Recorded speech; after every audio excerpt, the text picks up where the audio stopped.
प्रिय विद्यार्थियों, वंदे मातरम। भाटिया आश्रम की ऑनलाइन क्लासेस में आप सभी का हार्दिक स्वागत है। आज अपने एक बहुत ही इंपॉर्टेंट परीक्षा के लिए बहुत ही आवश्यक है आर्थिक समीक्षा। कौन सी? राजस्थान की आर्थिक समीक्षा बहुत ही उपयोगी है। और आज अपने पूरी समीक्षा नहीं करेंगे, पूरी समीक्षा बहुत लंबी चौड़ी है। अपने उन महत्वपूर्ण बिंदुओं को उठाएंगे जहां से प्रश्न आने की बहुत ही ज्यादा संभावनाएं हैं। और उनमें अपने सबसे पहले तो अगर देखें, सर्वे का पहला जो पेज है उसमें से प्रश्न आने की बहुत ही संभावनाएं हैं। तो सबसे पहले अगर अपने देखें तो सबसे पहला जो पेज अपने मुख्य जो सर्वे का है उसमें देखें तो सबसे पहला पॉइंट ही उसमें क्या आता है? उसमें पॉइंट आता है वो अपना है सकल राज्य घरेलू उत्पाद।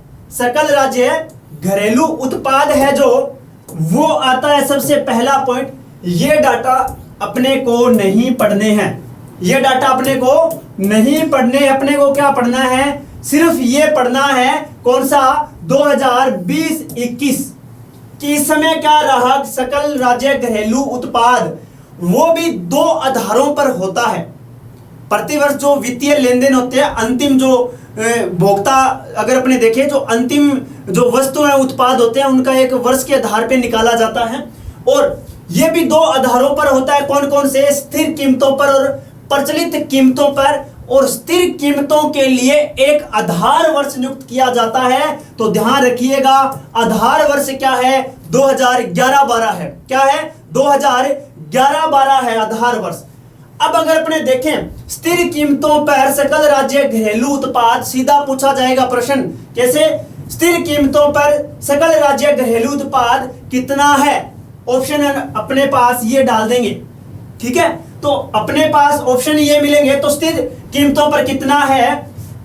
ये 64, 32, 22, इनका रट्टा ही लगा लीजिएगा। क्या है? 64, 32, 22 है। और प्रचलित कीमतों पर कितना है? 95, 89, 12, 957, 912। ध्यान रखिएगा, 957, 912 कितना है? प्रचलित कीमतों पर है। और 643, 222 क्या है? स्थिर कीमतों पर है। अब ये आप पर डिपेंड करता है कि आप किस तरीके से इसको याद करते हैं। जैसे एक आइडिया लगाया कि पहली संख्या 6 है इसमें, और इसमें कौन सी है? 9 है। लास्ट में दोनों में क्या आएगा? 2-2 आएगा। क्या? 2-2 आएगा। लेकिन यहां पर ऊपर में 6-4, यहां पर 9-5। ये आइडिया लगा सकते हैं अपने कि 9-5 से जो स्टार्ट होगा वो प्रचलित कीमतों का होगा, और 6-4 से स्टार्ट होगा वो क्या होगा? स्थिर कीमतों पर होगा।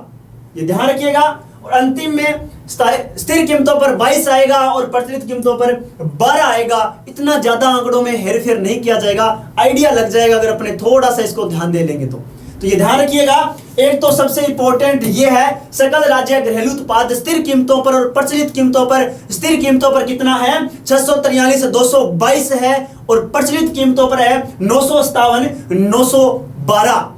ठीक है। अब ये 912 है क्या? करोड़। ठीक है, करोड़ है, ध्यान रखिएगा। अगला आता है सेम यही बात। ये बात किसकी कर रहा है? अब ये कंपैरिजन कर रहा है कि इसमें कमी हुई है या बढ़ोतरी हुई है।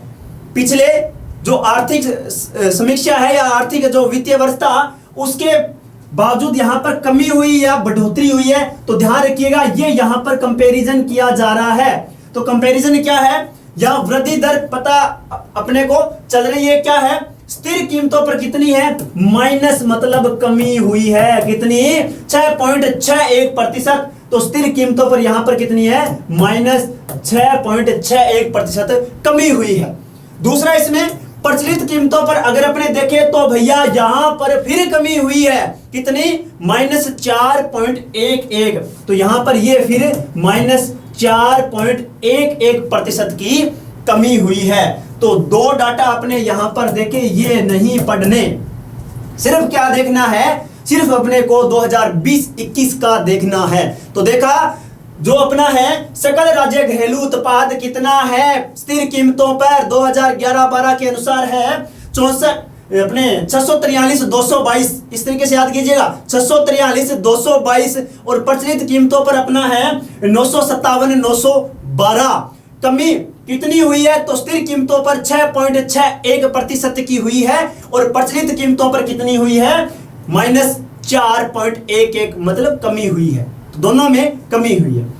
तो ये दो रट्टा लगा लीजिएगा, बताया मैंने आपको। अगला अगर अपने देखें सकल राज्य मूल्यवर्धन, सकल राज्य मूल्यवर्धन की बात कर रहा है, ये जीवीए जीएस जीवीए की बात कर रहा है, ठीक है। तो जीवीए में अगर अपने देखें राज्य का क्षेत्र, तो राज्य के मैंने आपको बताया ये नहीं देखना है, और जीवीए अपने को पता है किस आधार पे निकाला जाता है, वो 3 अलग अलग क्षेत्रों के आधार पे जीवीए निकाला जाता है। जो सकल मूल्यवर्धन है वो निकाला जाता है अलग अलग क्षेत्रों पे, जैसे कृषि, उद्योग और सेवाओं पर। तो ध्यान रखिएगा, जो सकल राज्य मूल्यवर्धन क्षेत्रवार जो योगदान है, पहले अपने देखेंगे स्थिर कीमतों पर, पहले अपने स्थिर कीमतों पर देखेंगे तो एग्रीकल्चर का कितना है 29.45, स्थिर कीमतों पर कितना है 29.45, और प्रचलित कीमतों पर एग्रीकल्चर का कितना है 29.77%, कितना है 29.77%। ध्यान रखिएगा, प्रचलित कीमतों पर एग्रीकल्चर का कितना है 29.77%, और एग्रीकल्चर का स्थिर कीमतों पर कितना है 29.45%। अब अगर अपने बात करें उद्योगों का, तो उद्योगों का कितना है 28.15%, कितना है 28.15%, और प्रचलित कीमतों पर है 24.80 या 24.80%। बहुत ही इंपॉर्टेंट है, इसका रट्टा लगा लीजिएगा। प्रचलित कीमतों पर संभावना है इसके आने की, प्रचलित कीमतों पर आने की संभावना है। तो ये उद्योग में था। अब अगर अपने बात करें सेवाओं की, तो सेवाओं में कितना है 42.40%, कितना है 42.40% है, और यही प्रचलित कीमतों पर कितना है, तो वो है 45.43%, कितना 45.43%। अब भैया इसको कैसे रट्टा लगाए, तो ये रट्टा लगाना पड़ेगा, ज्यादा फोकस आप रखना प्रचलित कीमतों पर, प्रचलित कीमतों पर क्वेश्चन आने की संभावना है। तो ध्यान रखिएगा कि अगर अपने देखें पिछले साल से किस में कमी हुई है, तो सेवा क्षेत्र में भी कमी हुई है, ये देखिए 44 था 42 हो गया, सेवा क्षेत्र में भी कमी हुई है, औद्योगिक क्षेत्र में भी कमी हुई है, लेकिन एग्रीकल्चर में क्या है बढ़ोतरी हुई है, एग्रीकल्चर में क्या है बढ़ोतरी हुई है, कृषि क्षेत्र में क्या बढ़ोतरी हुई है। तो ये ध्यान रखिएगा कि एग्रीकल्चर में ही बढ़ोतरी हुई है, उद्योग और सेवा क्षेत्र में कमी हुई है। तो ये अपने देखा। चलिए चलते हैं आगे। अब अगर बात करें शुद्ध राज्य घरेलू उत्पाद, बहुत ही इंपॉर्टेंट है ये जो चार्ट है, ये बहुत ही इंपॉर्टेंट है, इसमें से प्रश्न पक्का आएगा, पक्का आएगा। तो शुद्ध राज्य घरेलू उत्पाद ये अपने को नहीं देखने, सिर्फ 2020-21 का ही देखना है। तो करोड़ राशि में दो आधार पर स्थित और स्थिर और प्रचलित कीमतों पर अपने को देखना है। तो ये कितना है 570 143, 570 143 स्थिर कीमतों पर है, और अगर अपने देखे प्रचलित कीमतों पर तो 862 633, 862 633 कितना है 862 633 है शुद्ध राज्य घरेलू उत्पाद।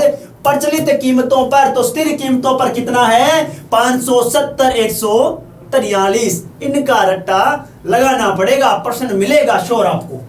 तो ये था शुद्ध राज्य घरेलू उत्पाद। अब अपने बात करते हैं प्रति व्यक्ति आय पर। मैंने कहा ये चार्ट तो बहुत ही इंपॉर्टेंट है, ये चार्ट तो बहुत ही इंपॉर्टेंट है, एग्जाम देने से पहले आप इस चार्ट को देख कर जाना। तो प्रति व्यक्ति आय है, इसको भी स्थिर कीमतों और प्रचलित कीमतों पर अपने देखेंगे। तो स्थिर कीमतों पर अगर अपने देखें तो ये नहीं पढ़ना है, तो ये नहीं पढ़ना है। तो पढ़ना कौन सा 2020-21 का पढ़ना है। कितना है 72,297, कितना है 72,297 स्थिर कीमतों पर है, 72,297 बहुत इंपॉर्टेंट है, ध्यान रखिएगा इसका। प्रति व्यक्ति आय 72,297 स्थिर कीमतों पर, और प्रचलित कीमतों पर अपने पास है 109,386, कितना 109,386, 109,386, कितना 109,386 है प्रचलित कीमतों पर, और स्थिर कीमतों पर 72,297 क्या है रुपए। ठीक है, तो ये ध्यान रखिएगा आप। तो ये था एक ओवरव्यू अपने चार्ट का। अब यहां पर ये डायग्राम सेम वही बात कह रहा है जो अपने पीछे कर चुके हैं। कौन सा स्थिर कीमतों पर स्थिर कीमतों पर एग्रीकल्चर का कितना है 29.45, उद्योगों का कितना है 28.15 और सेवा क्षेत्र का 42.40।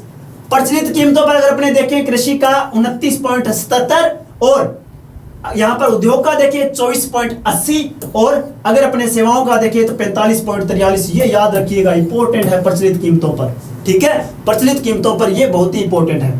तो ये अपने देखा। चलिए चलते हैं आगे। अब यहां पर फिर एक सारणी आ गई, यहां पर फिर एक सारणी आ गई। यहां पर राजस्थान और भारत का कंपैरिजन किया हुआ है। ये पूरी की पूरी रट्टा नहीं लगानी।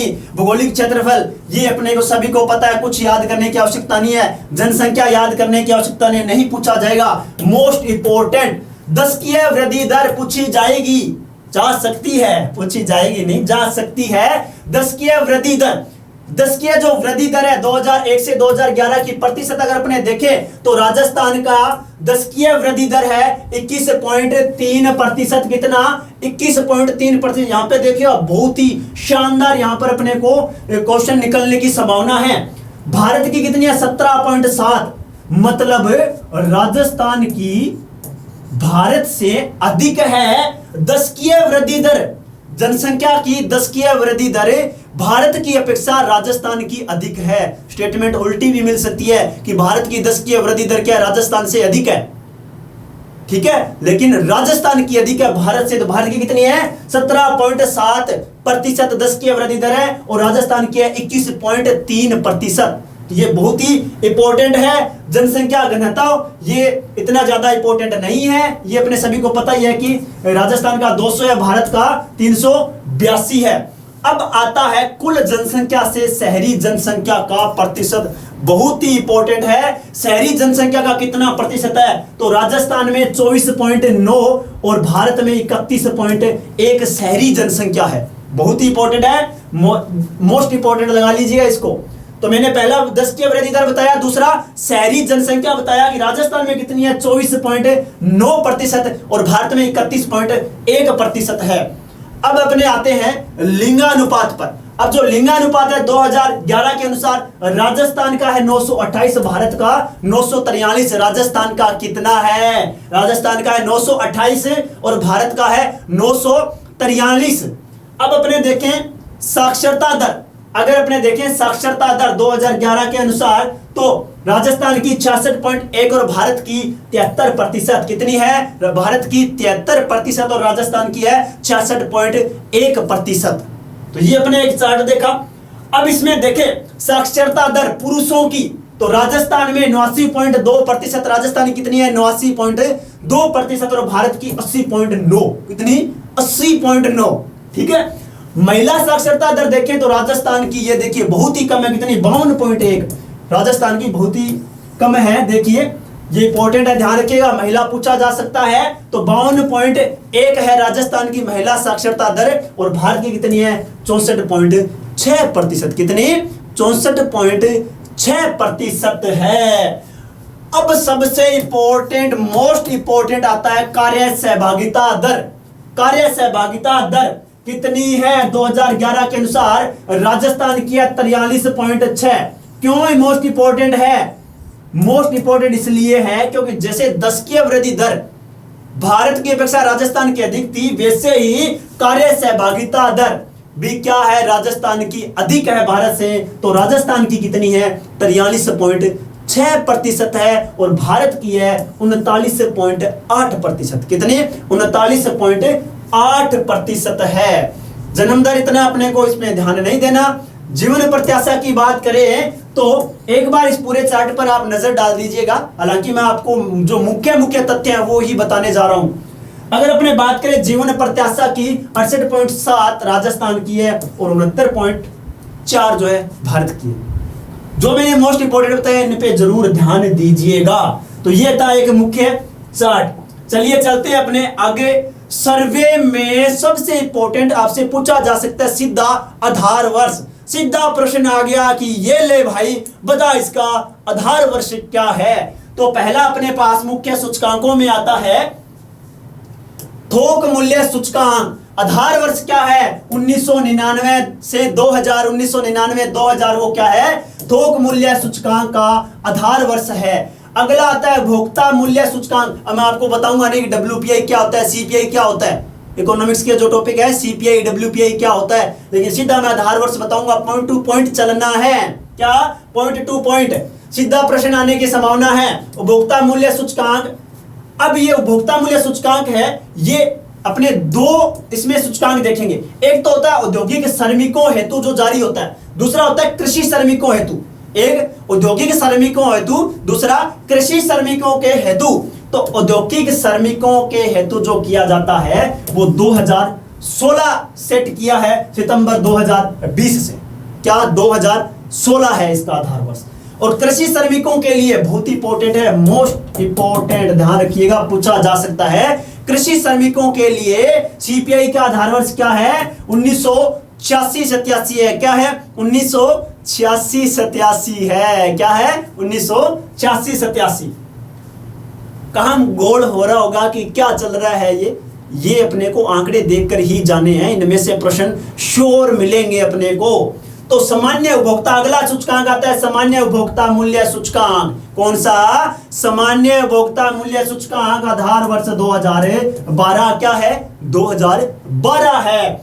अगला आता है मोस्ट इंपोर्टेंट, मैंने यहां पे बताया था आपको कृषि श्रमिकों मोस्ट इंपोर्टेंट, यहां पर मोस्ट इंपोर्टेंट औद्योगिक उत्पादन सूचकांक। औद्योगिक उत्पादन सूचकांक क्या है 2011-12 है, क्या है औद्योगिक उत्पादन सूचकांक 2011-12 है। अब यहां पर नोट डालकर मैंने कुछ चीजें, कुछ लाइनें लिखी है, वो ये है कि जो औद्योगिक और कृषि श्रमिकों हेतु जो उपभोक्ता मूल्य सूचकांक जारी किया जाता है वो किया जाता है श्रम ब्यूरो शिमला के द्वारा। किसके, श्रम ब्यूरो शिमला के द्वारा किया जाता है। और सामान्य उपभोक्ता मूल्य सूचकांक है वो एनएसओ के द्वारा जारी किया जाता है। किसके द्वारा, एनएसओ राष्ट्रीय सांख्यिकी कार्यालय के द्वारा। ठीक है, चलिए चलते हैं अपने आगे।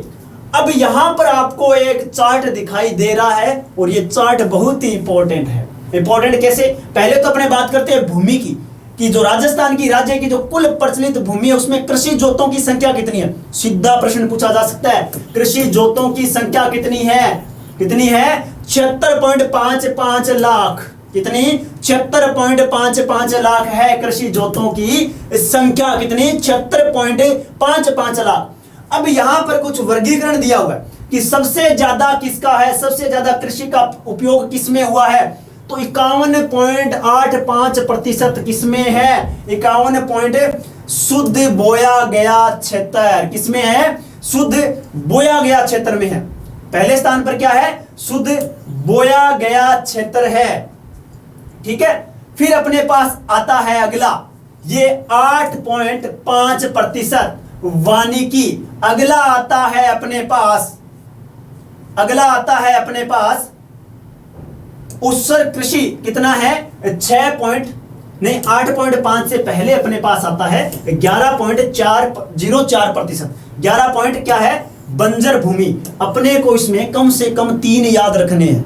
इंपॉर्टेंट क्या, 3 याद रखने हैं, सीक्वेंस से पूछा जा सकता है। क्या सीक्वेंस, तो पहला तो अपने पास है शुद्ध बोया गया क्षेत्र, जो बोया गया भूमि का क्षेत्र वो कितना है 51.85%। दूसरा आता है अपने पास बंजर भूमि है 11.04, बंजर भूमि अपने पास है 11.04। अब आता है अपने पास 8.5%, 8.5% कितना है, वानिकी है। क्या है, वानिकी है। ठीक है, तो ये आता है अपने पास तीसरे स्थान पर। तो 3 ये ध्यान रखना बहुत ही इंपॉर्टेंट है। ठीक है, चलिए चलते हैं अपने आगे, रिवाइज करूं। रिवाइज करने में सबसे पहला क्या है, अपने पास कृषि जोतों की संख्या कितनी है राजस्थान में 76.55 लाख, कितनी है 76.55 लाख है। और अगर अपने देखें भू उपयोग में तो सबसे अधिक भूमि का उपयोग 51.85% किसमें है, शुद्ध बोया गया क्षेत्र है। शुद्ध बोया गया क्षेत्र कितना है 51.85% पहले स्थान पर। दूसरे पर है बंजर भूमि, तीसरे पर है, रट्टा मारने की आवश्यकता नहीं है किनको, इनके प्रतिशत को। तीसरे नंबर पर क्या है, वानिकी है। तीसरे नंबर पर इसमें वानिकी है। और फिर आता है उत्सर भूमि या कृषि अयोग्य भूमि चौथे नंबर पर। तो ये 3-4 जो नाम स्थान है ये ध्यान रखिएगा, सीक्वेंस चलिए चलते हैं अपने आगे। अब यहां पर एक दिया हुआ है जीरो बजट नेचुरल फार्मिंग। क्या दिया हुआ है? Zero budget natural farming. अब ये क्या है? ये क्या बजट घोषणा 2019-20 में की गई थी। अब इसमें क्या है? ये कहां स्थापित किया जा रहा है? ये कहां पायलट प्रोजेक्ट के तौर पे प्रयोग किया जा रहा है? राजस्थान में। तो ध्यान रखिएगा, टोंक, बांसवाड़ा और सिरोही में क्रियान्वित किया जा रहा है। ध्यान रखिएगा, बहुत इंपॉर्टेंट है। टोंक, बांसवाड़ा और सिरोही में क्रियान्वित किया जा रहा है जीरो बजट नेचुरल फार्मिंग। कैसे? वर्ष 2020-21 में राज्य के 15 जिलों में स्थापित किया जाएगा। कब? 20-21 में राज्य के 15 जिलों में किया जाएगा। उठाया कहां से है? आंध्र प्रदेश के पैटर्न से। किसके? आंध्र प्रदेश के पैटर्न से उठाया गया है। और काम क्या होगा? इससे कृषक और कृषि आदानों में आत्मनिर्भर बन सके। किसानों के लिए आत्मनिर्भरता के लिए यह कदम उठाया गया है। ठीक है। और इससे क्या होगा? लागत में कमी आएगी, क्योंकि जीरो बजट नेचुरल फार्मिंग है। और इसमें क्या? कृषि उत्पाद जो रसायन है उनसे मुक्ति मिलेगी भूमि को। ठीक है। रसायनों को उर्वरक है उनका उपयोग बहुत ही कम किया जाएगा। तो पहली बात रिवाइज करते हैं, जीरो बजट नेचुरल फार्मिंग कब घोषणा 2019-20 के बजट में हुई थी। और इसका अगर अपने देखें पायलट प्रोजेक्ट के तहत राजस्थान के 3 जिले कौन कौन से हैं? टोंक, बांसवाड़ा और सिरोही में क्रियान्वित किया जा रहा है। और 20-21 के तहत राजस्थान के कितने जिलों में? 15 जिलों में आंध्र प्रदेश के पैटर्न पर लागू होगा। ठीक है। तो ये था अपना जीरो बजट नेचुरल फार्मिंग। चलिए चलते हैं अपने आगे। अगला बहुत ही इंपॉर्टेंट कुसुम, पीएम कुसुम योजना। कौन सी? पीएम कुसुम योजना। पूरा नाम क्या है इसका? पूरा नाम है प्रधानमंत्री किसान ऊर्जा सुरक्षा एवं उत्थान महाअभियान। क्या है? पीएम कुसुम।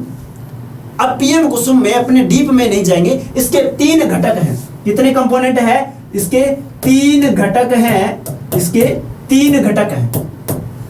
अपने ज्यादा डीप में नहीं जाना। पहले घटक में क्या होगा? 0.5 से 2 मेगावाट के, क्या 2 मेगावाट के, 0.5 से 2 मेगावाट के सोलर संयंत्र स्थापित किया जाएंगे।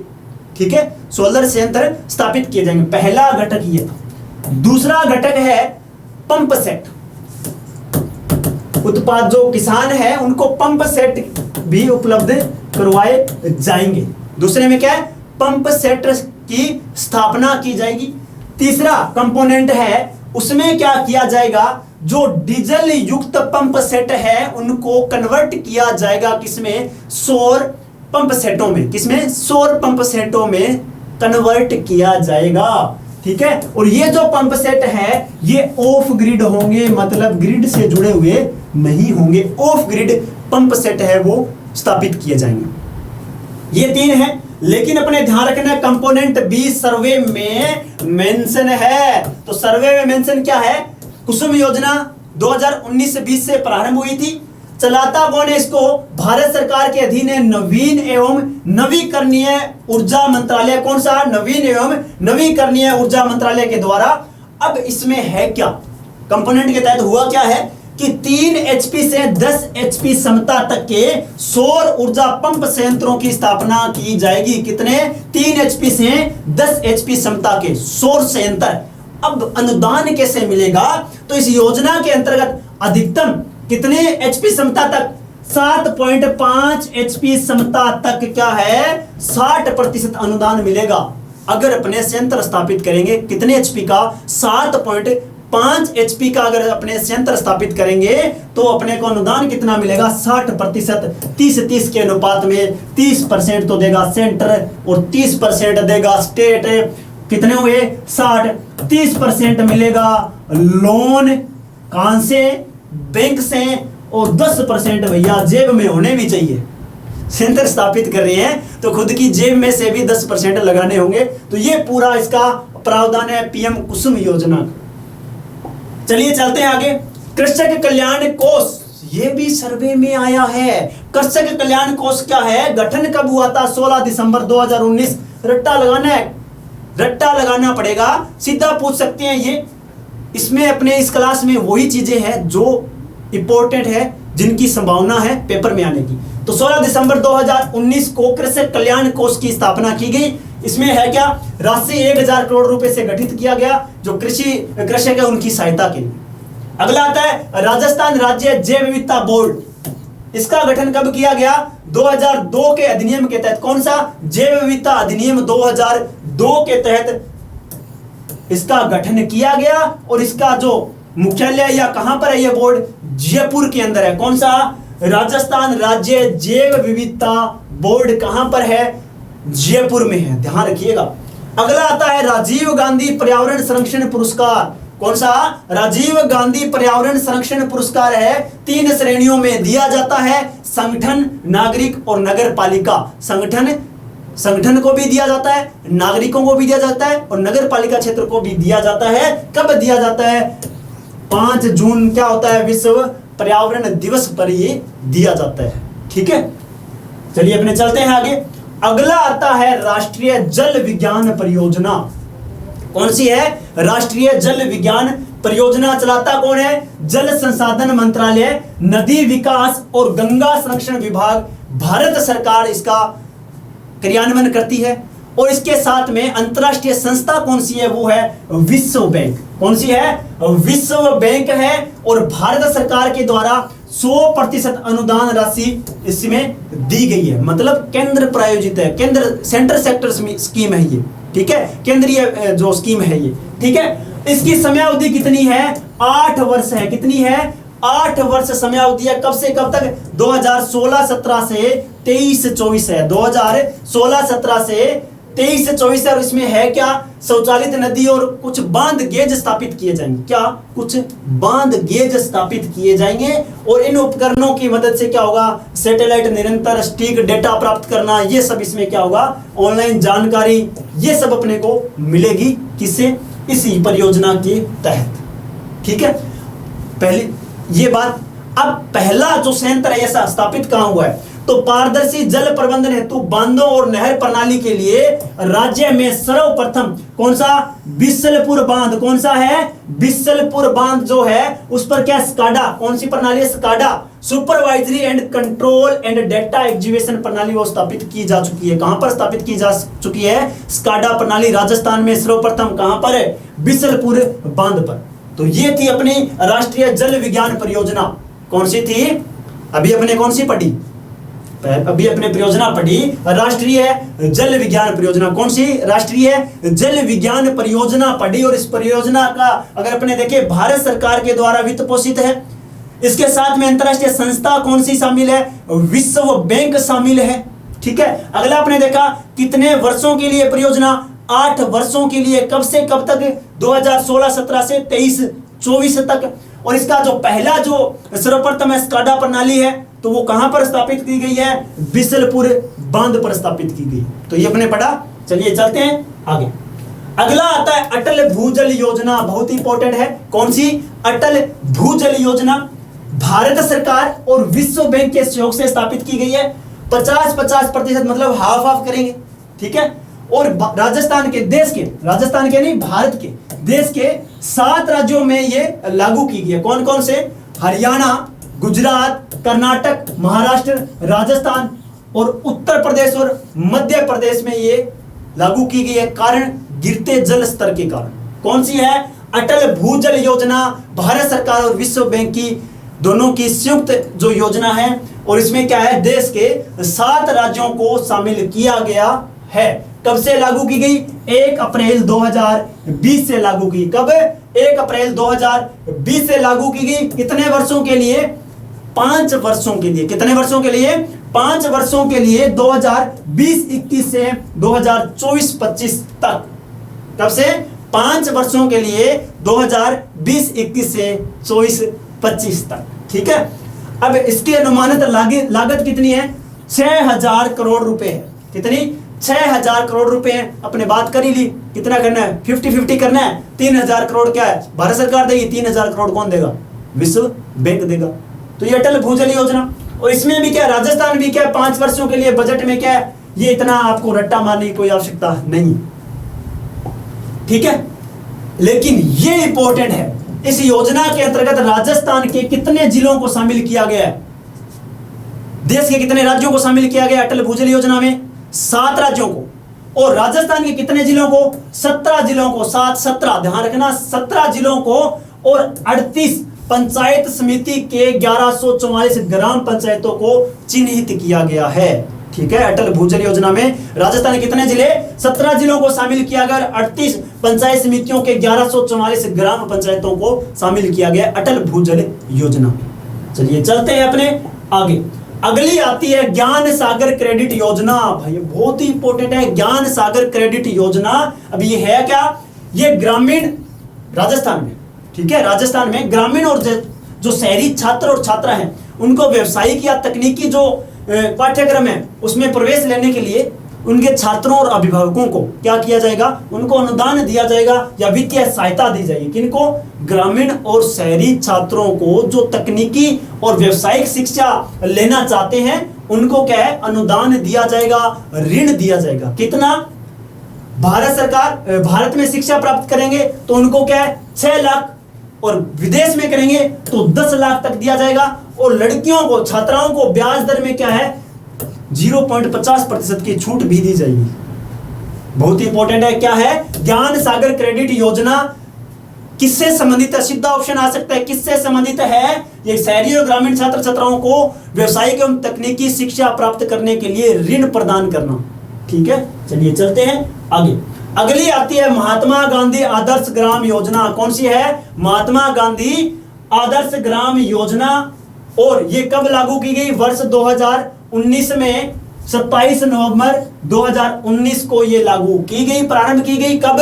27 नवंबर 2019 को प्रारंभ की गई। है क्या सिस्टम इसमें? इसके तहत क्या प्रत्येक जिले के एक गांव का चयन कर गांधीवादी मूल्यों के अनुसार विकसित किया जाएगा।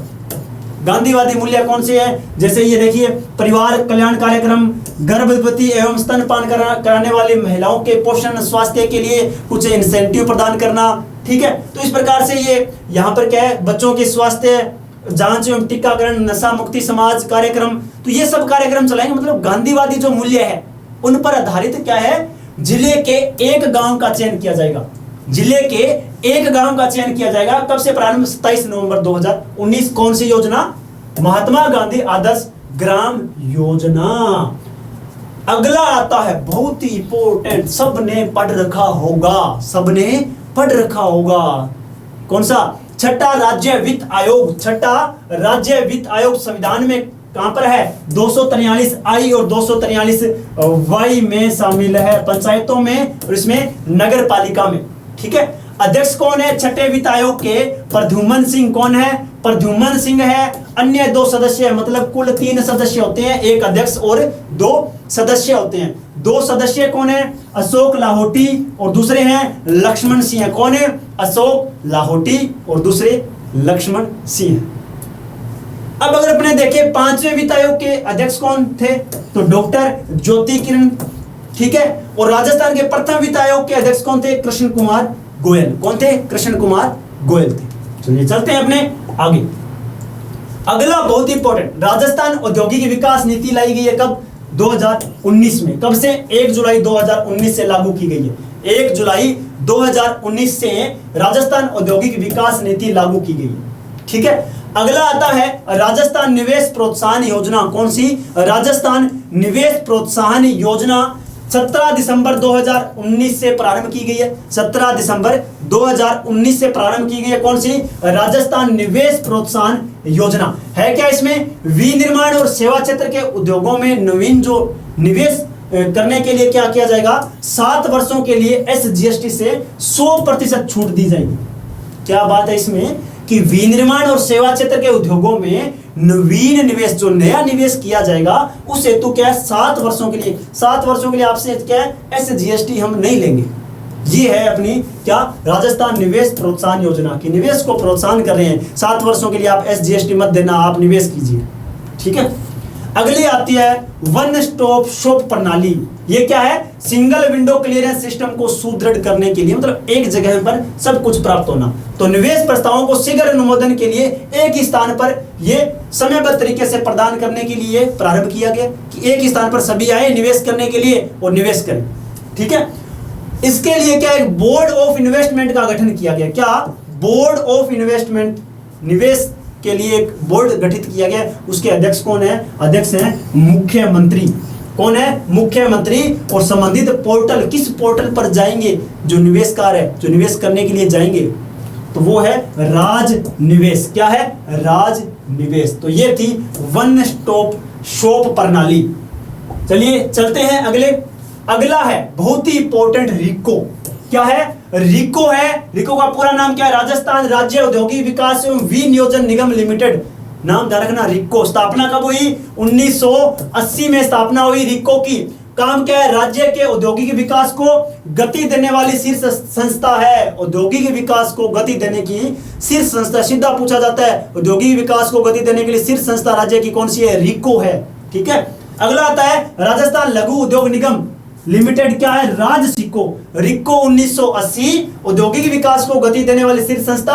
अब ये राजसिको क्या है? तो यह राजसिको है। स्थापना 1961 में हुई। कब? 1961 में हुई। और शीर्ष ये विपणन संस्था है, मतलब विपणन के लिए ये संस्थान है। ठीक है, और इसका जो एक विक्रय केंद्र है उसका नाम क्या है? राजस्थली। ध्यान रखना, राजस्थली विक्रय केंद्र है। वो किससे संबंधित है? राजसिको से संबंधित है। चलिए अपने चलते हैं आगे। अगली संस्था आती है अपने पास राजस्थान वित्त निगम, आरएफसी। क्या है? आरएफसी है। और इसकी स्थापना 1951 अधिनियम था राज्य वित्तीय निगम, उसके तहत 1955 में हुई। कौन सा अधिनियम था? राज्य वित्तीय निगम अधिनियम 1951 के तहत 1955 में क्या है? आरएफसी की स्थापना हुई। ये इसका मुख्य कार्य क्या है? राज्य में नवीन उद्योगों की स्थापना करना और विद्यमान उद्योगों के विस्तारीकरण एवं नवीनीकरण हेतु 20 करोड़ रुपए तक का ऋण की वित्तीय सहायता उपलब्ध करवाना। आरएफसी क्या है? स्थापना 1955। नवीन उद्योग स्थापित करेंगे या उद्योग का विस्तार करेंगे कि हमें लोन चाहिए, तो कितने करोड़ रुपए तक का लोन देता है? ये 20 करोड़ रुपए तक का लोन देता है। कौन सा? आरएफसी। चलिए चलते हैं आगे। अब बहुत ही इंपॉर्टेंट, रिको के द्वारा कुछ विशेष पार्क स्थापित किए गए। रिको के द्वारा कुछ विशेष पार्क स्थापित किए गए। एग्रो फूड पार्क स्थापित किए। कितने? 4 एग्रो फूड प्रस्तावित किए गए हैं। बोरनाडा जोधपुर में, कोटा, अलवर और श्री गंगानगर। 4 जगह एग्रो फूड पार्क है। कौन से? बोरनाडा, जोधपुर, कोटा, अलवर, श्री गंगानगर। जोधपुर, कोटा, अलवर, श्री गंगानगर में 4 एग्रो फूड पार्क स्थापित किए गए हैं। अब इसके अलावा रिको द्वारा एक औद्योगिक क्षेत्र, कौन सा? तिमरी जोधपुर में। तिमरी जोधपुर में भी क्या है? कृषि एवं खाद्य प्रसंस्करण क्षेत्र बनाए जाने की तैयारी भी चल रही है। ठीक है, कौन सा? कहां पर? तिमरी जोधपुर में कृषि एवं खाद्य प्रसंस्करण क्षेत्र। कृषि एवं खाद्य प्रसंस्करण क्षेत्र कहां पर है? तिमरी में स्थापित किया जा रहा है, जोधपुर में। बहुत ही इंपॉर्टेंट है, ध्यान रखिएगा इनका, बहुत ही इंपॉर्टेंट है ये पार्क। अगला अपने देखते हैं जापानी क्षेत्र। जापानी क्षेत्र अगर अपने देखें जापान के सहयोग से स्थापित किए गए हैं रिको के द्वारा। तो एक आता है नीमराना औद्योगिक क्षेत्र। कहां पर है? अलवर में है। कहां पर? नीमराना जापानी जोन है ये। ठीक है, नीमराना। और एक है जापानी जोन अलवर में गिलोट औद्योगिक क्षेत्र। तो एक तो नीमराना है जापान के द्वारा जो स्थापित है, और एक है गिलोट। ठीक है, ये भी अलवर में ही है। चलिए चलते हैं अपने आगे। अब देखिए अपने विशेष आर्थिक क्षेत्र सेज। ठीक है, सेज देखें तो सेज कितने, रिको के द्वारा कितने सेज स्थापित किए हुए हैं? 2 सेज स्थापित किए हुए हैं। और पहला अगर अपने देखें, हालांकि दोनों ही जयपुर में है, तो पहला अगर अपने देखें तो ये है अपना जेम्स एंड ज्वेलरी प्रथम और द्वितीय। कहां पर है? सीतापुरा में। ठीक है, सीतापुरा कहां है? जयपुर में है। तो पहला क्या है? James and jewellery. James and jewellery प्रथम और द्वितीय दोनों क्या है? सीतापुरा जयपुर में है। और दूसरा जो सेज है वो महिंद्रा ग्रुप की सहायता से स्थापित किया हुआ है, महिंद्रा वर्ल्ड सिटी। कौन सा है? महिंद्रा वर्ल्ड सिटी है। कहां पर? जयपुर में है। कहां पर है? ये भी जयपुर में है। तो 2 सेज हैं, जेम्स एंड ज्वेलरी। प्रथम और द्वितीय सीतापुरा जयपुर, और दूसरा है अपना महिंद्रा वर्ल्ड सिटी जयपुर। चलिए चलते हैं आगे। अब आता है डीएमआईसी जो कॉरिडोर है, इस पर बहुत ही इंपॉर्टेंट है, ये अपने करंट अफेयर्स की क्लास में भी कवर हुआ है। तो पहला कहां से है? उत्तर प्रदेश में दादरी से लेकर जवाहरलाल नेहरू पोर्ट मुंबई तक ये स्थापित किया जाएगा। कहां से?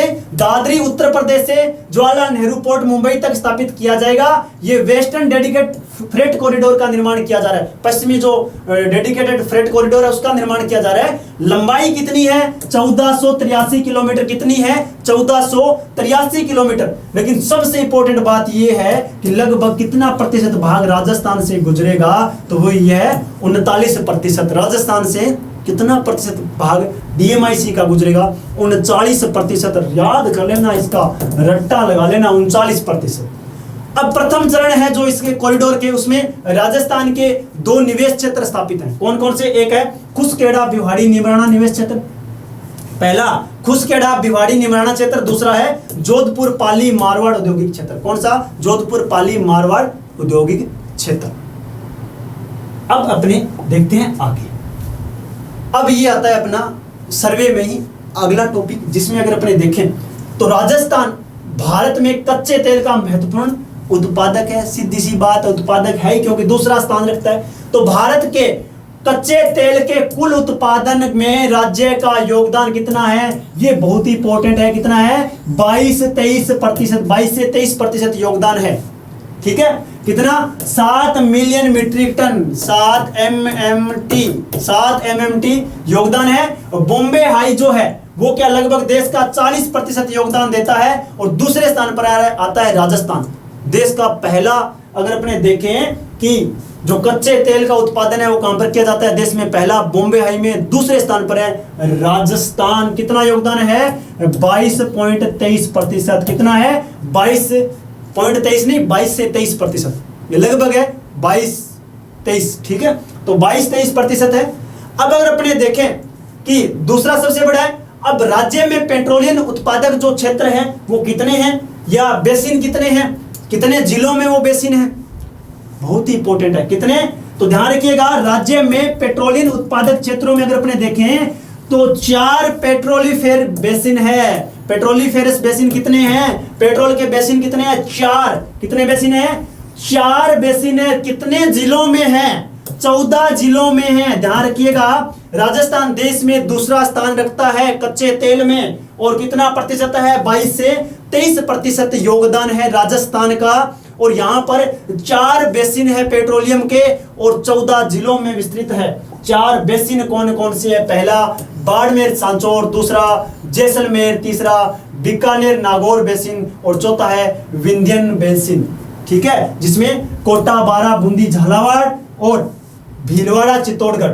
अगर अपने बीकानेर नागौर में देखें तो बीकानेर, नागौर, श्री गंगानगर, हनुमानगढ़, चूरू शामिल है। और जैसलमेर बेसिन में जैसलमेर है, बाड़मेर सांचौर में बाड़मेर और जालोर शामिल है। तो ये 4 बेसिन और अपने पास 14 जिले। ठीक है, ध्यान रखिएगा।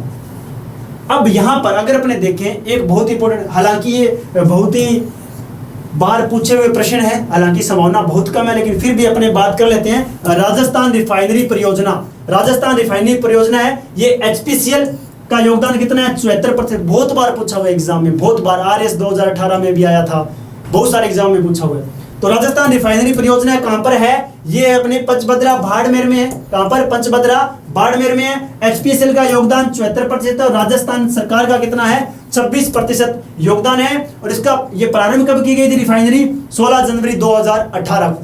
16 जनवरी 2018 को प्रारंभ की गई थी। अब आते हैं अपने राजस्थान में खनिज संसाधन, कि राजस्थान में खनिज संसाधन कौन कौन से हैं। तो राजस्थान एकमात्र उत्पादक राज्य किन किन में है? ये बहुत ही इंपॉर्टेंट है। किस किस में? सीसा, जस्ता, सेलेनाइट और वोल्सेनाइट में एकमात्र, इसमें एकमात्र उत्पादक राज्य है। किसमें? सीसा, जस्ता और सेलेनाइट और वोल्स्टोनाइट में क्या है, एकमात्र उत्पादक राज्य है राजस्थान, क्योंकि राजस्थान में 81 प्रकार के खनिज पाए जाते हैं, जिसमें से लगभग 57 प्रकार के खनिजों का उत्खनन किया जा रहा है। इतना रट्टा मारने की आवश्यकता नहीं है, लेकिन ये ध्यान रखना एकमात्र राज्य उत्पादन में अगर देखिए एकमात्र राज्य वो है राजस्थान, किसमें, सीसा, जस्ता और सेलेनाइट और वोल्स्टोनाइट में एकमात्र उत्पादक राज्य है। अग्रणी में देखें तो चांदी, कैल्साइट, जिप्सम, ठीक है, तो इनका लगभग संपूर्ण भाग, मतलब देखें तो 90% से ऊपर संपूर्ण भाग क्या राजस्थान में उत्पादन होता है। तो ये भी बहुत इंपॉर्टेंट बात थी। अब आती है सबसे इंपॉर्टेंट बात कि राजस्थान से निर्यात होने वाली, एक्सपोर्ट होने वाली वस्तुएं, सबसे ज्यादा क्या एक्सपोर्ट होता है राजस्थान से बाहर, क्या एक्सपोर्ट होता है, वो है इंजीनियरिंग वस्तुएं। क्या बात है, राजस्थान से इंजीनियरिंग वस्तुएं एक्सपोर्ट होती है। दूसरी कपड़ा, तीसरा हस्तशिल्प, चौथा रत्न और आभूषण, पांचवा है धातु। ठीक है, ये अपने कवर कर चुके हैं करंट अफेयर्स में भी। तो 5 जो सर्वाधिक शीर्ष निर्यात होने वाली मदे है वो है, पहला इंजीनियरिंग वस्तुएं, दूसरी है कपड़ा, तीसरा हस्तशिल्प और चौथा रत्न एवं आभूषण और पांचवा है धातु। ठीक है, चलिए चलते हैं अपने आगे। अगला आता है राजकौशल पोर्टल। कौन सा पोर्टल, राजकौशल पोर्टल। सीधा पूछा जाएगा, राजकौशल पोर्टल संबंधित है, ठीक है, इसलिए ज्यादा डीप में नहीं जाना। तो ये क्या है, कोविड-19 महामारी के दौरान क्या है, प्रवासी श्रमिकों एवं नियोक्ताओं को एक मंच पर लाना ताकि उनको रोजगार मिल सके। ठीक है, तो ये था राजकौशल पोर्टल। अगला है समर्थ योजना। क्या, समर्थ योजना, ये भी किससे संबंधित है, सीधा आता है समर्थ योजना या समर्थ संदर्भित करता है। 4 ऑप्शन दे देंगे, किससे संबंधित है, हाशिए पर मौजूद समुदायों, कारागार बंदियों, ठीक है, हाशिए पर जो मौजूद समुदाय है, कारागार में बंदी है, ठीक है, भिक्षु है मतलब भिखारी है, उनको सब रोजगार की संभावनाओं वाले प्रशिक्षण के द्वारा आत्मनिर्भर बनाना। तो समर्थ करना है किनको, कारागार के बंदी है, भिक्षु है, भिखारी है, उनको समर्थ बनाना है कि अपना हाथ जगन्नाथ कर सके। ठीक है, तो ये यहां पर अपने देखा। अब आते हैं अपने एनर्जी पे। एनर्जी की एक नीति है 2019 में, तो सौर ऊर्जा नीति 2019 में राज्य की आई है, और wind and hybrid energy policy भी 2019 में राजस्थान सरकार ने लॉन्च की है। कौन सी, सौर ऊर्जा नीति 2019 और wind and hybrid energy policy 2019 इन्होंने जारी की।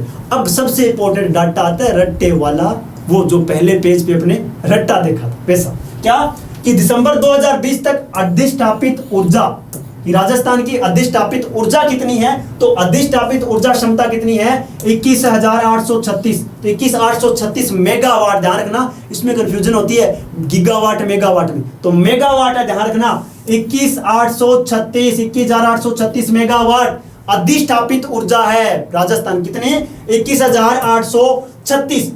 वृद्धि हुई है पिछले वर्ष की बजाय, इसमें कितनी हुई है, 660 मेगावाट की वृद्धि हुई। कितनी, 660 मेगावाट की। अब अपने बात करें पवन ऊर्जा की, तो इसकी अधिष्ठापित ऊर्जा कितनी है, 3,734 मेगावाट। कितनी, 3,734 मेगावाट। और अधिष्ठापित, ये तो अधिष्ठापित क्षमता थी, ठीक है। अब अपने देखें संभावित क्षमता कि पूरी क्षमता कितनी है, कि यहां पर कितनी पवन ऊर्जा से अपने ऊर्जा ले सकते हैं राजस्थान में, तो 175 गीगावाट। कितनी, 175 गीगावाट पवन ऊर्जा से अपने एनर्जी ले सकते हैं। कितनी, 175 गीगावाट। फिर अपने देखें सौर ऊर्जा से, तो सौर ऊर्जा की अधिष्ठापित कितनी है, 2178, मतलब 2178। ये बहुत इंपॉर्टेंट है, सौर ऊर्जा का ध्यान रखना, सौर ऊर्जा का पूछा जा सकता है, सौर ऊर्जा का पूछा जा सकता है। ठीक है, अटल भूजल योजना थी ना, वो एसीएफ के पेपर में आया था। ठीक है, तो सौर ऊर्जा कितनी है, 2178 मेगावाट है। और क्षमता कितनी है, कितनी सौर ऊर्जा अपने उत्पादित कर सकते हैं, वो कितनी है, 142 गीगावाट। ये भी आया था क्वेश्चन।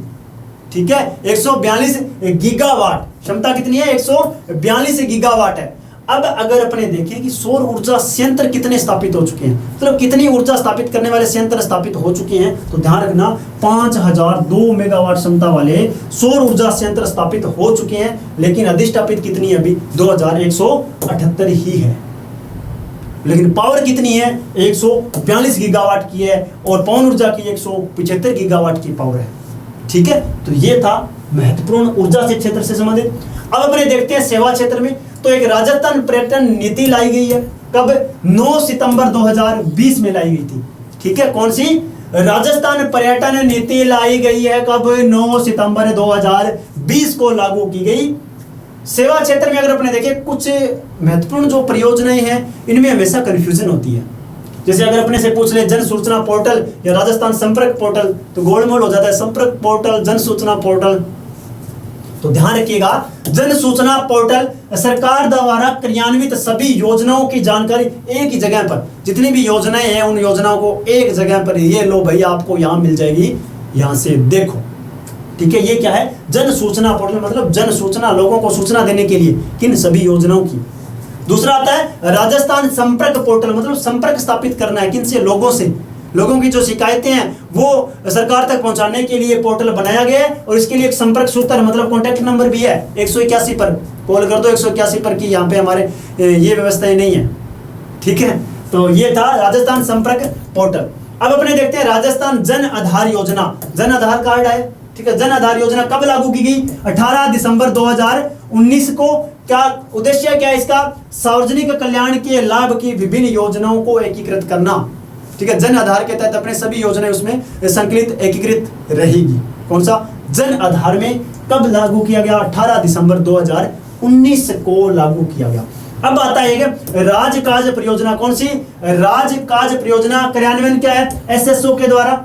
ठीक है, कौन सी एसएसओ? कौन सी है ये? एसएसओ आईडी की बात कर रहे हैं, जो एसएसओ आईडी है ना अपनी, उसमें है राजकाज परियोजना। और इसमें क्या रहेगा? सरकारी कार्मिकों का विवरण रहेगा कि कितने सरकारी कर्मचारी हैं उनका विवरण रहेगा। ठीक है, किसमें? एसएसओ के माध्यम से क्या है? राजकाज परियोजना। चलिए चलते हैं अपने आगे। अगला आता है शहरीकरण। ये अपने बात कर ही चुके हैं कि भारत का कितना है? 31.1% और राजस्थान में 24.8% शहरीकरण में है। ठीक है, अब बात करते हैं जयपुर मेट्रो पर या सड़क पर बात करते हैं कि सड़क में क्या अपने आर्थिक समीक्षा में दिया हुआ है। तो जयपुर मेट्रो में संचालित फेज कितने हैं? 2 फेज है वो संचालित, मतलब है संचालित है, चल रही है। तो ध्यान रखिएगा, पहला फेज 1A ये मानसरोवर से चांदपुर सीधा पूछा जाता है। फेज 1A कहां से कहां तक जाता है? ध्यान रखिएगा, मानसरोवर से चांदपोल फेज 1A और फेज 1B कहां से? चांदपोल से बड़ी चौपड़। पहला मानसरोवर से चांदपोल, चांदपोल से बड़ी चौपड़। और प्रस्तावित है अभी, ये सर्वे में इंपॉर्टेंट है, प्रस्तावित पूछे जा सकते हैं, ये प्रस्तावित है। कौन सा? फेज 2। फेज 2 प्रस्तावित है कहां से? ये है अपनी, चलिए पहले अपने फेज 1C देखते हैं, इजी रहेगा याद करने में। फेज 1C प्रस्तावित है कहां से? पहला मानसरोवर से चांदपोल था, फिर चांदपोल से बड़ी चौपड़, और 1C कहां से है? बड़ी चौपड़ से ट्रांसपोर्ट नगर। कहां से? बड़ी चौपड़ से ट्रांसपोर्ट नगर। तो ये फेज 1 था। अब अगर प्रस्तावित अपने पास फेज 2, वो कहां से है? सीतापुरा से अंबाबाड़ी। ये पूछा जा सकता है। कौन सा? सीतापुरा से अंबाबाड़ी है फेज 2 मेट्रो, जयपुर मेट्रो का। तो 4 बात की अपने। फेज 1A कहां से? मानसरोवर से चांदपोल, और फेज 1B कहां से है? चांदपोल से बड़ी चौपड़। फिर प्रस्तावित है कौन सा? फेज 1C कहां से? बड़ी चौपड़ से ट्रांसपोर्ट नगर तक, और फेज 2 है वो कहां से प्रस्तावित है? सीतापुरा से अंबाबाड़ी। तो ये मेट्रो का था। अब अपने देखें राज्य में मार्च 2020 तक कुल सड़क की लंबाई कितनी है राज्य में? तो कितनी है? 269,028। ये पॉइंट का ज्यादा याद मत रखना क्योंकि डायरेक्ट लगभग के आधार पे पूछा जाता है। कितना? 269,028 किलोमीटर। ठीक है, 2,69,028 किलोमीटर है। ठीक है, ये ध्यान रखिएगा, ये आंकड़ा बहुत ही इंपॉर्टेंट है, पूछा जा सकता है। सड़कों की लंबाई, राज्य में सड़क लंबाई कितनी है? ठीक है, 269,028 कितनी है? 269,028। अगर अपने देखें यहाँ पर सर्वाधिक सड़कें ज्यादा कौन सी है? तो 1 नंबर पे आती है ग्रामीण सड़कें, उसके बाद में अन्य जिला सड़कें, और फिर आती है जिला सड़कें, मतलब जिलों को जोड़ने वाली। ठीक है, और फिर आती है राज्य राजमार्ग, सबसे कम है राष्ट्रीय राजमार्ग राज्य के अंदर। ठीक है, सबसे कम लंबाई है राष्ट्रीय राजमार्ग की, तो वो तो जाहिर सी बात है कम ही होगी। ठीक है, तो सबसे ज्यादा ग्रामीण सड़कें होंगी। लेकिन सबसे इंपॉर्टेंट बात ये है, ये ध्यान रखना, 2,69,028 किलोमीटर क्या है? लंबाई है। अब अपने बात करते हैं राज्य में सड़क घनत्व, सड़कों का घनत्व कितना है? राज्य का कितना है? तो 78.61 किलोमीटर है। कितना है? 78.61 किलोमीटर। तो राष्ट्रीय सड़क घनत्व कितना है? ये है 152.04।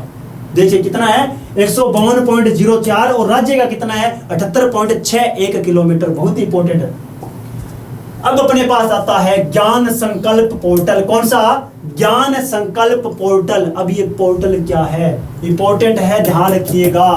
क्या है? ज्ञान संकल्प पोर्टल क्या है? राज्य के प्रारंभिक और माध्यमिक शिक्षा के विद्यालयों में, कहां पर? प्रारंभिक और माध्यमिक शिक्षा के विद्यालयों में कोई भी अनुदान देना चाहे, जैसे भामाशाह हो, कोई भामाशाह हो कि हम मुझे अनुदान देना है, या कोई कंपनी है CSR के तहत, कौन सी?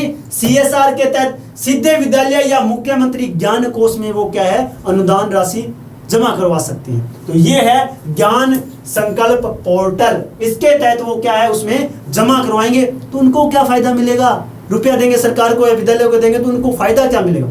उनको फायदा मिलेगा जो आयकर है उसमें क्या है? छूट मिलेगी। उनको क्या है? आयकर में छूट मिलेगी। और ये जो पोर्टल है 5 अगस्त 2017 से प्रारंभ किया गया है। कौन सा? ज्ञान संकल्प पोर्टल। सीधी सी बात है, प्रारंभिक और माध्यमिक जो विद्यालय हैं उसमें कोई भी भामाशाह है या कोई कंपनी है जो CSR के तहत अगर उसमें दान देती है कि विद्यालय में या मुख्यमंत्री ज्ञान कोष में वो राशि अगर जमा करवाते हैं तो उनको छूट दी जाएगी करों में।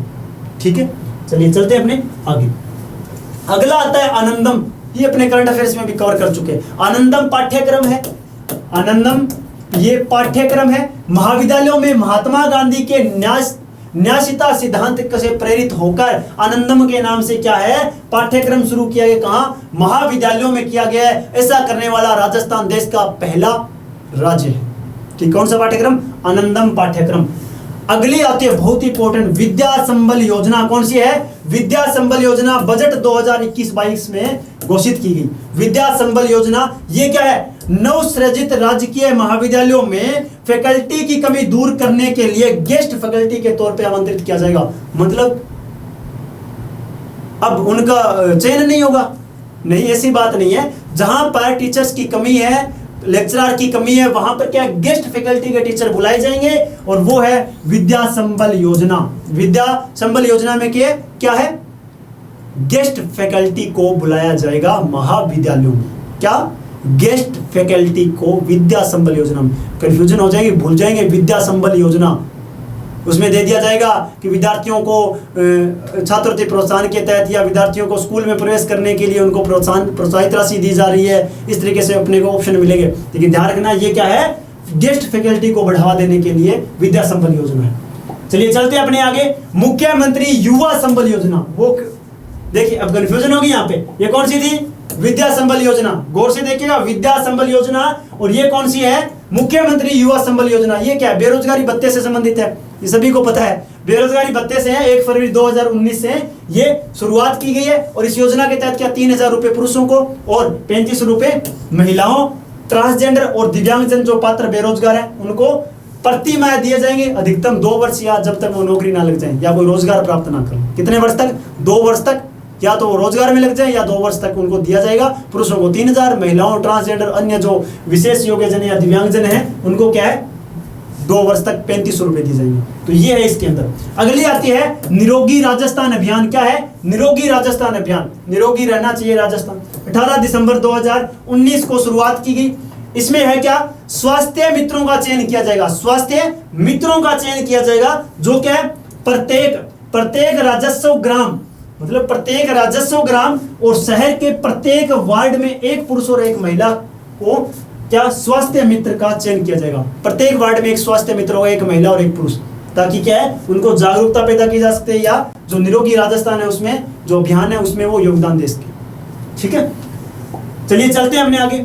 अब ये बहुत ही इंपॉर्टेंट, ये चर्चा में रही है, राजस्थान पत्रिका में रहती है, करंट अफेयर्स के जो डेली मैगजीन होती है उसमें भी आती है। तो कौन सी है? मुख्यमंत्री चिरंजीवी स्वास्थ्य बीमा योजना प्रारंभ कब की गई? बहुत बार कवर हो चुकी है। 1 मई 2021। कब? 1 मई 2021 से क्या है? हर परिवार को निःशुल्क इलाज के लिए कितना बीमा? 5 लाख बीमा कवर किया जाएगा। ठीक है, चिन्हित बीमारियों के लिए 50,000 रुपए दिए जाएंगे और गंभीर जो बीमारियां उनके लिए 4,50,000 रुपए दिए जाएंगे। कितने? 4,50,000 रुपए दिए जाएंगे। और ये पूछा था एसीएफ में, ये एसीएफ में पूछा था कि चिरंजीवी स्वास्थ्य बीमा योजना में कितनी बीमारियों के पैकेज को शामिल किया है? 1576। ये बहुत ही इंपॉर्टेंट, ध्यान रखिएगा। कितनी बीमारियों को? 1576 बीमारियों के पैकेज को इसमें शामिल किया है। लाभार्थी कौन है? NFS से, ठीक है, जो अपना खाद्य जो अधिनियम 2013 है और सामाजिक आर्थिक सर्वे 2011 उसके लाभार्थी, और महात्मा गांधी राज्य स्वास्थ्य बीमा योजना के जो लाभार्थी है उनको पंजीकरण करवाने की आवश्यकता नहीं, ऑटोमेटिक जुड़ जाएंगे, ठीक है। एक तो अपना खाद्य अधिनियम 2013 अधिनियम के में शामिल जो लोग हैं, और सामाजिक आर्थिक जनगणना 2011 में शामिल है, और जो अपनी महात्मा गांधी राज्य स्वास्थ्य बीमा योजना है उसमें जो शामिल है वो अपने ऑटोमेटिक जुड़ जाएंगे। लेकिन जो जुड़ेंगे नहीं, अन्य परिवार है, उनको 850 रुपए प्रति वर्ष देने पड़ेंगे, तब वो इस बीमा योजना से जुड़ सकते हैं। तो ये थी चिरंजीवी बीमा योजना।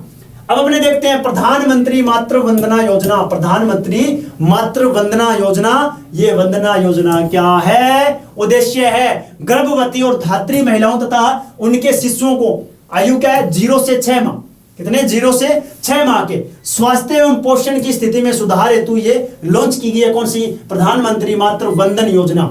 राशि कितनी मिलेगी इसमें? 5,000 रुपए मिलेंगे 3 किस्तों में।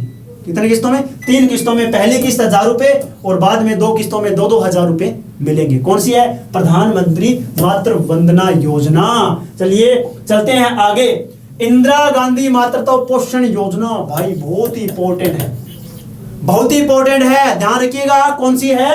इंदिरा गांधी मातृत्व पोषण योजना। अब इस योजना को कहां का लागू किया जा रहा है? प्रतापगढ़, डूंगरपुर, बांसवाड़ा, उदयपुर। देखिए प्रतापगढ़, डूंगरपुर, बांसवाड़ा, उदयपुर, मतलब जो अपने दक्षिणी राजस्थान के भाग है। और शहरिया बहुल जिला कौन सा है? 12 में क्या है? ये इंदिरा गांधी मातृत्व पोषण योजना प्रारंभ की जाएगी। कहां कहां? प्रतापगढ़, डूंगरपुर, बांसवाड़ा, उदयपुर और 12 में ये योजना लागू की जाएगी। कब से प्रारंभ की गई है? 19 नवंबर 2020 से। कब से? 19 नवंबर 2020 से लागू की गई है, प्रारंभ की गई है इंदिरा गांधी मातृत्व पोषण योजना। अब इस योजना में से वही बात, राष्ट्रीय खाद्य सुरक्षा अधिनियम 2013 के जो प्रावधान है, कौन से? राष्ट्रीय खाद्य सुरक्षा अधिनियम 2013 के जो प्रावधान है उनकी पालना सुनिश्चित करने हेतु जिलों में क्या है? दूसरी संतान के जन्म पर क्या दिया जाएगा? 5 चरणों में 6,000 रुपए दिए जाएंगे, सीधे डायरेक्ट खाते में, ठीक है, सीधे खाते के अंदर भेजे जाएंगे, ठीक है। कितने? 6,000 रुपए। तो ये थी इंदिरा गांधी मातृत्व पोषण योजना। प्रतापगढ़, डूंगरपुर, बांसवाड़ा और उदयपुर और इसके साथ में 12 में ये लॉन्च की गई है, प्रारंभ की गई है। कब? 19 नवंबर 2020 को प्रारंभ की गई है। और इसके तहत क्या है? राष्ट्रीय खाद्य सुरक्षा अधिनियम 2013 के प्रावधानों के तहत कोई भी पालना सुनिश्चित करने के लिए क्या किया? इन जिलों में क्या किया जाएगा? जो दूसरी संतान होगी किसी महिला के, तो उसके खाते में 5 चरणों में 6,000 राशि मिलेगी। अब अपने देखते हैं अमृता हाट।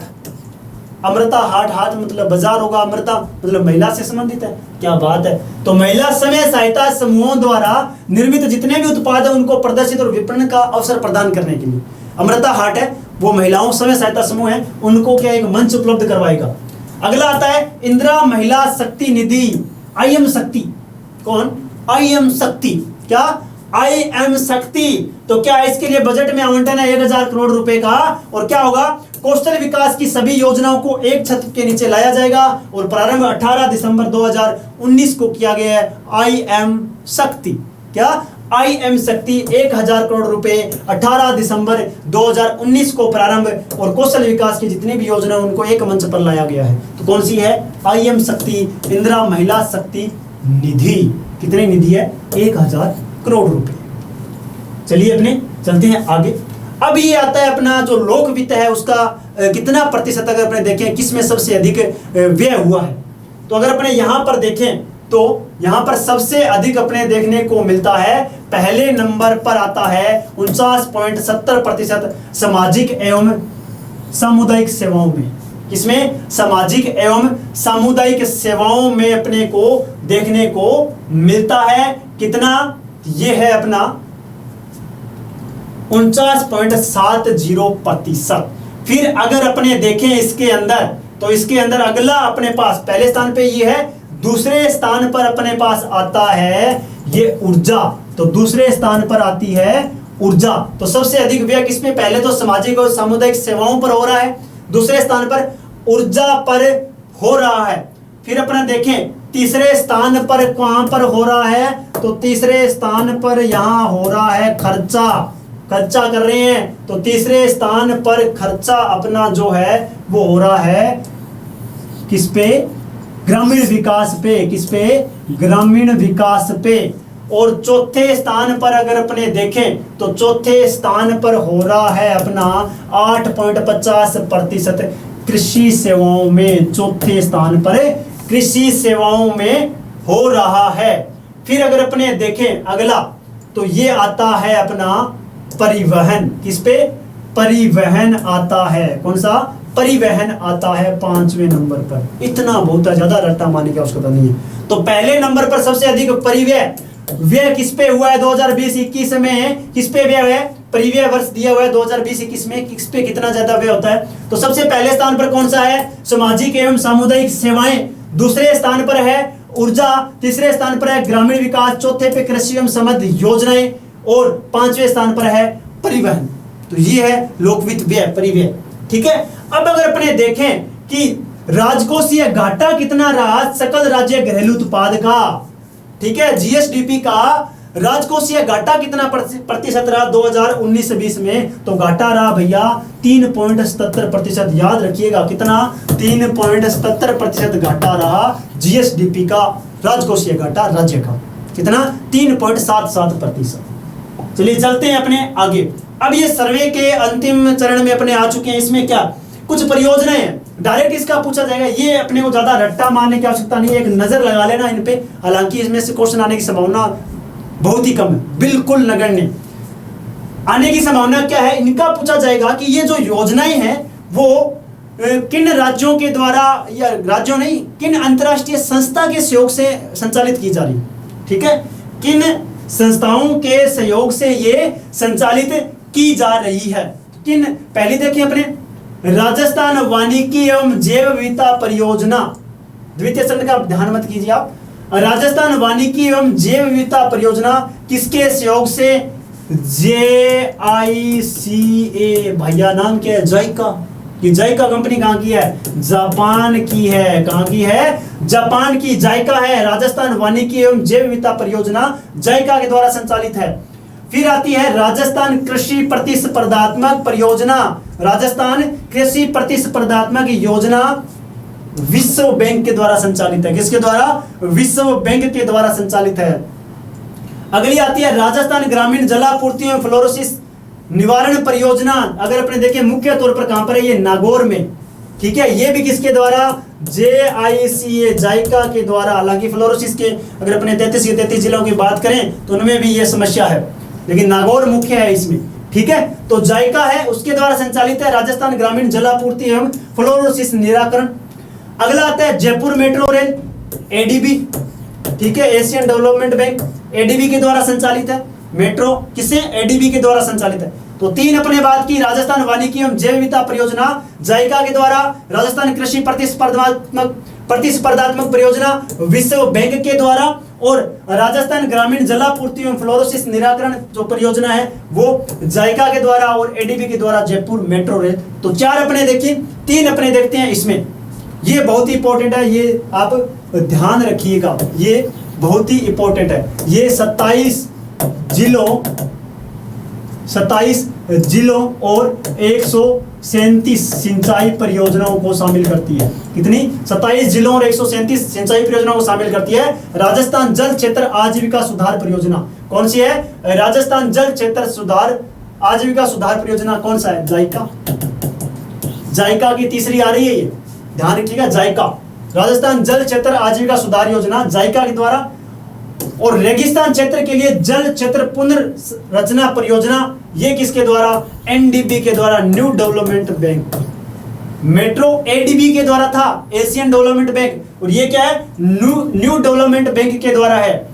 अगली आती है राजस्थान में सार्वजनिक वित्तीय प्रबंधन सुदृढ़ीकरण की परियोजना विश्व बैंक के द्वारा। और जो पिछली प्रतिस्पर्धात्मक जो कृषि वाली थी वो भी क्या है? विश्व बैंक के द्वारा है। तो ये योजनाएं है किस संस्था के द्वारा संचालित की जा रही है? बहुत ही इंपॉर्टेंट है, इसमें से प्रश्न आने की संभावना बहुत ही ज्यादा है। अब अपने एक जल्दी से नजर दौड़ाते हैं, जल्दी से, वो है बजट पर। बजट में अगर अपने देखें सबसे पहले इंदिरा गांधी शहरी क्रेडिट योजना क्या है? शहरी क्षेत्र के युवा कौन से? स्ट्रीट वेंडर्स, जो फेरी वाले होते हैं, और सर्विस सेक्टर के युवाओं को क्या है, स्वरोजगार हेतु 50,000 रुपए तक का ब्याज मुक्त ऋण दिया जाएगा कि आपसे ब्याज नहीं लिया जाएगा, आप रुपए लो और काम करो, आप क्या कुछ धंधा करो, ठीक है, 50,000 रुपए लो, ब्याज नहीं लिया जाएगा। ये है इंदिरा गांधी शहरी क्रेडिट योजना। अगली है मुख्यमंत्री लघु उद्योग प्रोत्साहन योजना। कौन सी? मुख्यमंत्री लघु उद्योग, मतलब लघु उद्योगों को प्रोत्साहन के लिए ये योजना प्रारंभ की गई है। क्या है इसमें? 10,000 नए उद्यमियों को 50 करोड़ तक की ब्याज सब्सिडी दी जाएगी। मतलब आप लघु उद्योग को बढ़ावा दो, नए जो उद्योग आप स्थापित करेंगे तो आपको 50 करोड़ तक की सब्सिडी दी जाएगी, ठीक है, 50 करोड़ रुपए तक की जो ब्याज सब्सिडी है वो दी जाएगी। ब्याज सब्सिडी 50 करोड़ की सब्सिडी नहीं, 50 करोड़ पर ब्याज सब्सिडी दी जाएगी। और जो स्टार्टअप करेगा, कोई नया ही स्थापित करेगा लघु उद्योग, तो उसको सीड मनी के रूप में, मतलब बीज बोने के लिए, मतलब सीड मनी मतलब स्टार्टिंग करने के लिए कितने 5 लाख की सहायता राशि दी जाएगी। कितनी? 5 लाख की सहायता राशि दी जाएगी। अगली आती है महात्मा गांधी नरेगा योजना के तहत। हाँ, नरेगा योजना अपने पूरी नहीं करेंगे, लेकिन इसमें क्या है, शहरिया और जो कथोड़ी जनजाति है और राज्य के जो विशेष योग्य श्रमिक है उनको क्या है, आर्थिक संबल प्रदान करने के लिए 100 दिवस रोजगार प्रदान किए जाएंगे। हालांकि मुख्य क्या है, 200 दिवस रोजगार प्रदान किया जाएगा, लेकिन जो नरेगा योजना है उसमें क्या है, 100 दिवस का रोजगार प्रदान किया जाता है, लेकिन इनको कितना किया जाएगा, 200 दिवस रोजगार। अगला आता है राजस्थान राज्य आयुष अनुसंधान केंद्र की स्थापना की जा रही है। बजट में इन्होंने कहा है कि ये हम स्थापना करेंगे किसकी, राजस्थान राज्य आयुष अनुसंधान केंद्र। कहां पर? अजमेर में हम स्थापना करेंगे। कहां पर? अजमेर में स्थापना करेंगे। अगला आता है जीवन रक्षक योजना। कौन सी? जीवन रक्षक योजना। कोई गंभीर घायल व्यक्ति है, उसको अस्पताल पहुंचाना है, गंभीर घायल, अगर आपने उसकी जान बचाई है तो आपको कितने रुपए मिलेंगे? 5,000 रुपए मिलेंगे। अगर कोई एक्सीडेंट हो गया है, उसकी जान जाने वाली और सही समय पर आपने अस्पताल पहुंचा दिया तो आपको 5,000 रुपए मिलेंगे और साथ में प्रशस्ति पत्र भी मिलेगा, ठीक है। तो ये जीवन रक्षक योजना। अब अगला है फिनटेक डिजिटल यूनिवर्सिटी की स्थापना की जाएगी। फिनटेक डिजिटल यूनिवर्सिटी कहां पर है? जोधपुर में। फिनटेक डिजिटल यूनिवर्सिटी है वो जोधपुर में स्थापित की जाएगी, और ये अपने करंट अफेयर्स में कवर किया था। आर्चरी एकेडमी स्थापित की जाएगी डूंगरपुर में, हैंडबॉल एकेडमी जैसलमेर में, ठीक है। तो आर्चरी डूंगरपुर में और हैंडबॉल है वो जैसलमेर में एकेडमी स्थापित की जाएगी। अब अपना अंतिम पड़ाव आता है मेगा फूड पार्क की स्थापना मथानिया जोधपुर में की जाएगी। ये राज्य का दूसरा सेकंड जो है वो मेगा फूड पार्क होगा। पहला कहां पर है? अजमेर में। तो पहला कहां पर है? अजमेर में है। अगला आता है अंबेडकर डीबीटी वाउचर योजना। अंबेडकर डीबीटी वाउचर योजना का संबंध किससे है? तो ये है SC ST OBC और MBC और EWS जो वर्ग है उनमें सीधी सी बात है, कॉलेज में पढ़ने वाले जो छात्र छात्रा हैं, छात्रों के लिए क्या आवासीय जो सुविधा है उसके लिए प्रोत्साहन राशि दी जाएगी, ठीक है। आवासीय सुविधा के लिए ये योजना लागू की गई है। कौन सी? अंबेडकर डीबीटी वाउचर योजना। अगला आता है लिलुड़ी बड़ली शहीद स्मारक। ये हालांकि 2013 से चल रहा है काम इस पे। कौन सा? लिलुड़ी बड़ली शहीद स्मारक कहां पर है? भूला गांव सिरोही में। कहां पर? भूला गांव सिरोही में है। अगला आता है परवन वृहद सिंचाई परियोजना। राजस्थान सरकार ने कहा हम इसको क्या है, केंद्र सरकार से राष्ट्रीय परियोजना में घोषित करवाएंगे। कहां पर है? 12 झालावाड़ कोटा। कहां पर है? 12 झालावाड़ कोटा में है। राज्य ऊर्जा नीति की घोषणा की है। इसकी अवधि क्या है? राज्य ऊर्जा नीति की हम क्या ऊर्जा नीति एक लेके आ रहे हैं, उसकी अवधि है 2021 से 2050। बहुत ही इंपॉर्टेंट है, 2021 से 2050। वन्य जीव प्रबंधन प्रशिक्षण केंद्र की स्थापना की जाएगी ताल छापर अभ्यारण्य चूरू में। कौन सा? वन्य जीव प्रबंधन प्रशिक्षण केंद्र की स्थापना ताल छापर अभ्यारण्य चूरू में। और लास्ट अपना अंतिम है पॉइंट लाइन होगी क्लास, ठीक है, हो गई। इतना ही अपने को ध्यान रखना है। मुखबिर प्रोत्साहन योजना कर चोरी की सूचना से संबंधित है, ठीक है। तो ये था आर्थिक सर्वे और बजट का कुछ संभावित आने वाला मैटर कि ये परीक्षा में पूछा जा सकता है, तो इसको आप ध्यान से कीजिएगा। जय हिंद, जय भारत।